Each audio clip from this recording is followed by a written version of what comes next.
You know who I haven't seen in a while, Katie? Who's that? My old Uncle Malachi. Uncle Malachi? Uncle Malachi. He was the greatest, sweetest old guy I ever knew. You know, he once told me, Joe, if you never put your mind to anything, you'll never accomplish anything. Isn't he the uncle who burned down the orphanage? Yeah, he said that right before he burned down the orphanage. I mean, he let some of the orphans live. So that's something. Joe, this is not a man to be admired.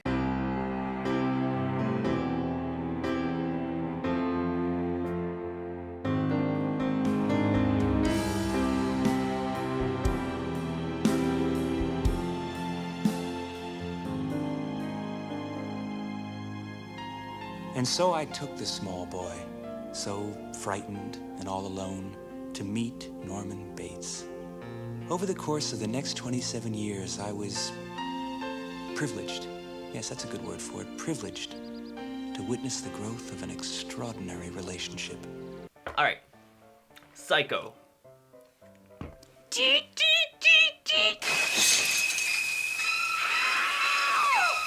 One of the greatest movies ever made. I'm not even exaggerating. Like, Psycho is one of my favorite movies of all time. It is my favorite horror film. And then they made a sequel. 22 years later, Norman Bates is home. Psycho 2. And then they made another sequel. I'll get you for this, Mother. You haven't got the guts, boy. And then they made another sequel. Oh, I've killed before.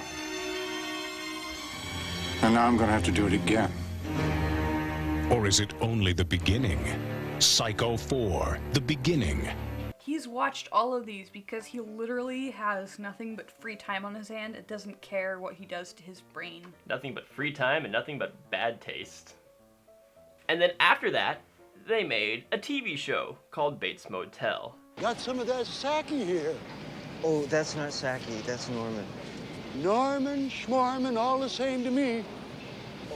Give that back, that's Norman. That's Norman's ashes. I'm gonna need a lot more beer before this is done. I'm drinking milk. Bates Motel was a made-for-TV movie made in, I believe, 1989? I'll correct myself in editing right there on the screen. I'll make myself look like a dumbass because I love doing that in post. Joe, you are a dumbass. And they made a pilot episode. It was meant to be a television series. They made a pilot episode as a TV movie. And nobody liked it. And so they never made the full TV show. I can't imagine why.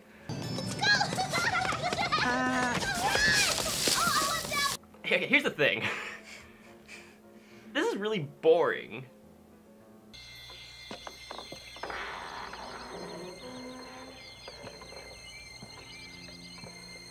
Especially considering that it's supposed to be a sequel to Psycho, it's really boring. Not a whole lot happens. And what little does happen is stupid. Yes, please. Bates Motel? Sorry, sir, but we only have crispy or original recipe. Crispy? Very good. Now, will that be a single order or a party pack? Party pack? Thank you, sir. When you hear sequel to Psycho, you think it's gonna be dumb, but at least there's gonna be, I don't know, some stupid jump scares or some ghosts or whatever. And there's not even any of that. It feels like they didn't know if they wanted to make like a 80s family feel-good sitcom. Which baffles me that they want to do that with the Psycho property. Because when I hear a follow-up to Psycho, it's like a checklist in my head of things that are going to be in it. You're gonna have someone with a knife and a killer and probably someone with mommy issues or some sort of family issues. And Taxidermy? How about interests? Hobbies, friends? I didn't see anything in the file. Well, just Jack. Jack? His pet bird. What I got from neighbors is that it was his only friend until he returned home from school one day to find it dead. And from the opening theme song, this feels like it wants to be a semi-family friendly kind of dramatic suspense thing?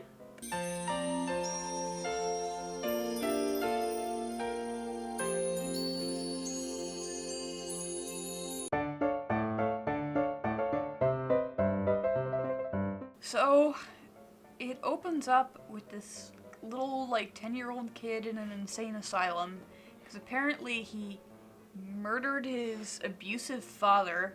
It sounds to me like it was in self-defense. Says he owned a dry cleaning store and would beat him and lock him in a large dryer. Till one day when the dad crawled inside to clean it, and little Alex closed the door, pressed a button, and dry cleaned him. But they still felt the need to put this 10-year-old abused kid in a mental hospital with, like, serial killers for 27 years.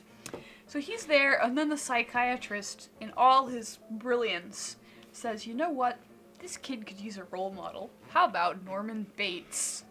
Over the course of the next 27 years, I was privileged.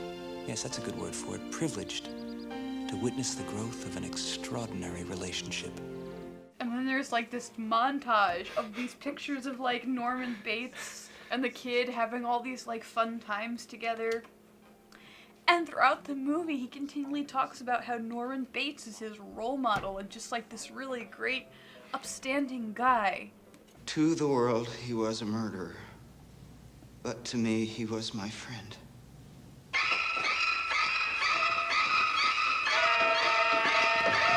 He said that people, no matter how bad they've been treated, have to try and forget. To forgive and try to get the hatred out of their hearts. Sometimes, when she talks to me like that, I feel I'd like to go up there and curse her and leave her forever. I get that we love Norman Bates, but we love him because he's weird and creepy and scary. We don't love him as our adorable uncle. What the crap, movie? We would be in grave error if we didn't point out that the Doctor from Star Trek Voyager is playing a doctor here. So the Doctor in Voyager, you know, he has a terrible bedside manner, but he is a good doctor. He knows how to, like, fix people up. Whereas this Doctor, played by the same guy, he's really sweet. He has a great bedside manner. But he's a terrible psychiatrist for putting this kid with Norman Bates. The whole kickoff to this episode, this movie, is that Norman Bates dies in the asylum with apparently a bunch of friends and old people who love him and remember him very fondly. To Mr. Yoki, who taught me how to dance the twist and the hucklebuck, my 45 record collection.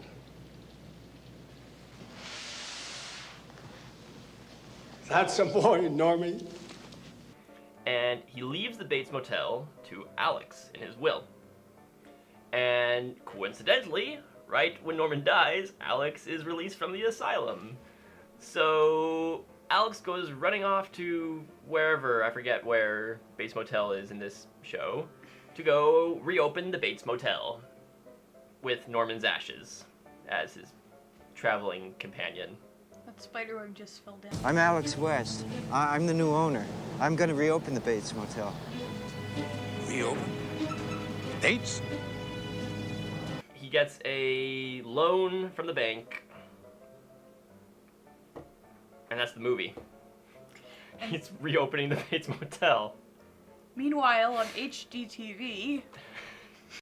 HGTV brings you the people, the projects, and the tools of old homes restored. These houses have so much character. I can't even imagine living anywhere else.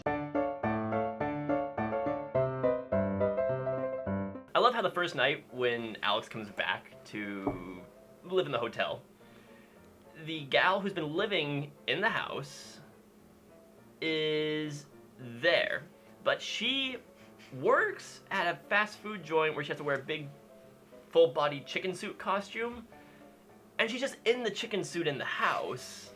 Like, she must have walked home from work in this full chicken suit. With the head on. And it looks pretty hot out there. With the head on, just walked and came in and then was just lounging in the living room wearing this chicken suit. Who are you? Who am I? The better question is, who are you? Give me that. Don't you get... And so, of course, she scares Alex, and he's like, "What? Why are you in my house?" She's like, "Oh, I'm living here illegally." And he's like, "Okay." He doesn't know how to function in the real world. There's like a running joke that he just doesn't know how things work. And then this chick, I guess she's supposed to be the one who teaches him how to function in the real world. You mean the one who lounges at home in a full-body chicken suit? That is how you function in the real world. Okay, so we're following the plot of Alex, who's trying to reopen this hotel, and he's got this, like, annoying chick from New York following him around, being this comedic sidekick, and there's tension in their relationship, and how will he pay back the loan? This is a sequel to Psycho, I'm just reminding you. What if no one ever checks in? How will I pay the bank? I'll lose everything. Bank? What's a bank got to do with this? I have to make the first payment by the 25th. Then, a lady comes and checks into the hotel, and you're like, okay, whatever.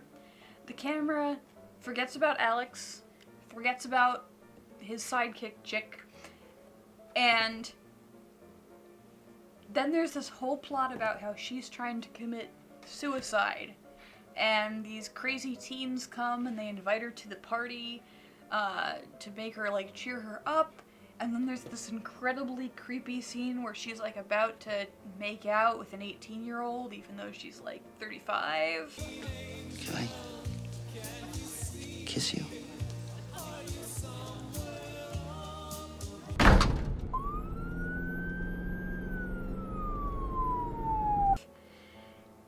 And then you find out that all those teens are ghosts who committed suicide, and it's supposed to be, like, super deep or whatever. Yeah. I was born July 14th, 1943. I took my life Christmas Eve, 1959.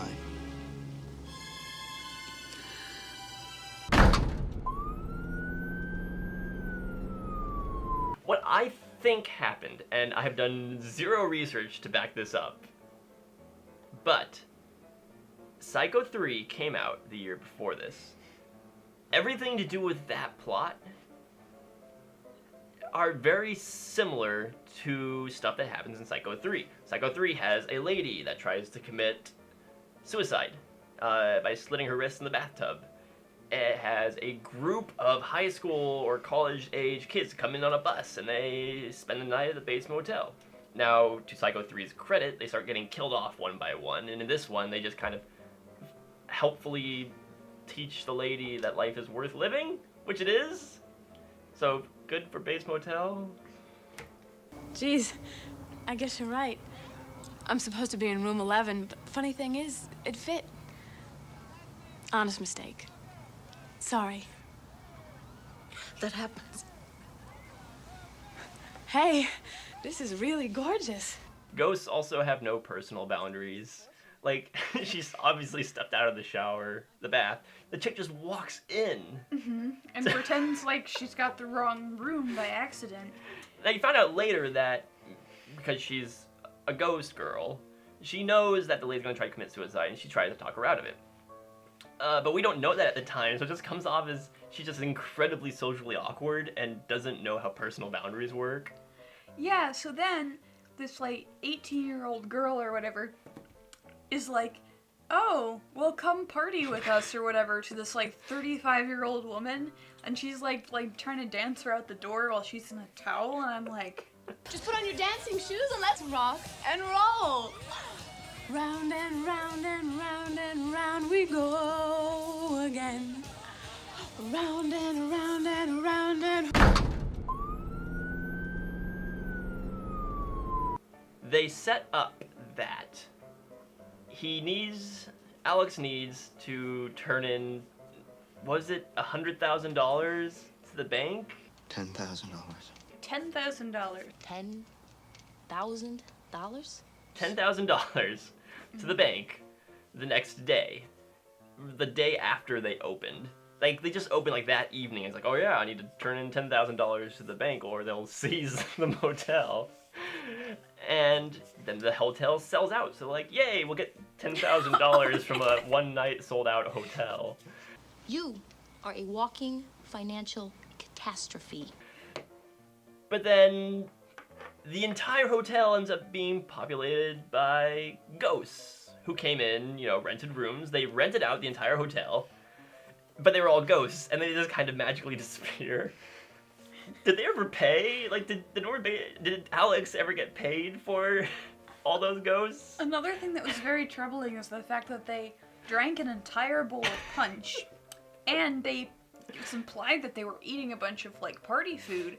So, did those ghosts just come, basically rob Norman Bates, and then fly off to the netherworld again?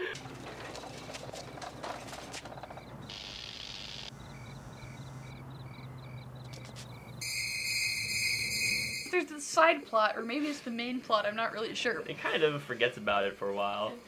Where Alex thinks that Norman Bates' mother is like, her ghost is back and haunting the house and you're not sure what's going on. And in the very end, she appears like her ghostly figure with a knife, and then she like trips over and they take off the mask and they're like... Zoinks!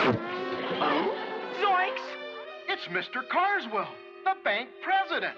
Blasted meddling kids. But my favorite part about that is that, so he would have had to go to the store and buy a mask, a Halloween mask, that very specifically looked just like Norman Bates's decomposed mom, right? And then right after that, the chicken chick comes running in the exact same costume. I'm telling you the truth! No! You know, I believe you. Now, maybe I missed something, but was she aware that the bank guy was going to do that right then? Or was she just waiting outside the house in Norman Bates' mom costume? Like, is this just like her thing, just hanging out in full body costumes? Here's the other thing. Who's manufacturing these Norman Bates decomposed mom masks? Like, they had duplicated the same costume, which means you must be able to go to, like, the local Target, like, that's 2 miles from the Bates Motel, and buy a specifically Norman Bates' decomposed mom costume. I mean, I guess the Norman Bates murders were kind of a big thing around then. That's really tasteless. It'd be like, I don't know, after the Ed Gein murders, they start making Ed Gein masks and just like sell them around in all the Halloween stores. Oh my gosh, Joe, that's how you like... And if you ever need a little peace and quiet again, please come back and see us. Right. And then there's the whole thing that at the end they're setting it up to lead into the TV series. And the way it ends is just like, the lady leaves the hotel having learned a valuable lesson about not committing suicide. And then Alex just like breaks the fourth wall and looks at the camera. I don't even remember what he says. Something. Come on by to the Bates Motel. I don't even remember. We got murdered. Oh, by the way, if you ever need a room, come on by. Can't say for sure what you'll find, but that is what makes the world go round. And the camera zooms out and it cuts to credits. So I think what the TV show is going to be, if only the public had recognized the brilliance of this film, is that it was going to be some person comes to the hotel with some kind of problem, either a mental problem or family issues, and then a friendly ghost of some kind helps them out, and then they leave. That's what I suspect the plot would have been. Maybe throw a little murder in every once in a while just to shake things up, you know, throw people off the case, not get surprised, you know, there's some murder going on in your Psycho show. I do not recommend this movie. There are so many valuable things that you could put into your brain. Read the works of William Shakespeare. Go out and get a book. Watch a good movie. Like, What's a good movie, Joe? Psycho 2 is not that bad. My mother is dead.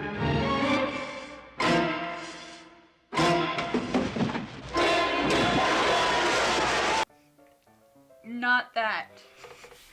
Go out and watch a classic. Fill your mind with good and beautiful things. And don't watch Like we do on every episode of this show. No. She'll kill you. I know she will. I would not recommend this. That's a first. Which, okay. I am a little surprised that I've come away with this opinion. This is surprisingly, or unsurprisingly not, this is my second time watching this. Most of the time, Joe's like, this movie was shit. I recommend it.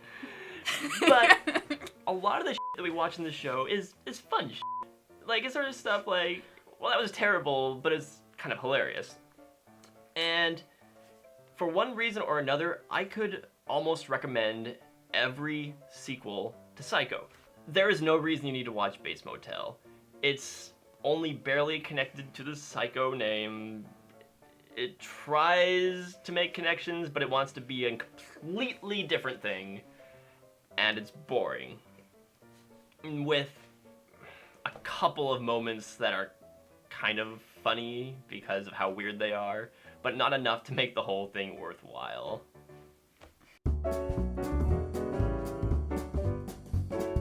The TV show is, like, the actual, like, TV show, the modern day Bates Motel, the TV show, I actually kind of like. I've never seen it. It's not bad. I don't have an opinion on It's a it. better idea. Like, the idea of a young Norman Bates growing up is just, right from the get-go, a better idea than Norman Bates's adoptive son tries to reopen the Bates Motel. Who pitched this idea? Who thought this would be this is a great idea? People want to watch this. I don't know, Joe. I wonder how my uncle's doing. Joe, your uncle's dead. But I just got a phone call from him the other day. He's dead, Joe. Phone rang and he said, "Joe, quick, I need your help. What's your credit card information?" So I told him our credit card information over the phone. I'm gonna go cancel our credit card now. All of them?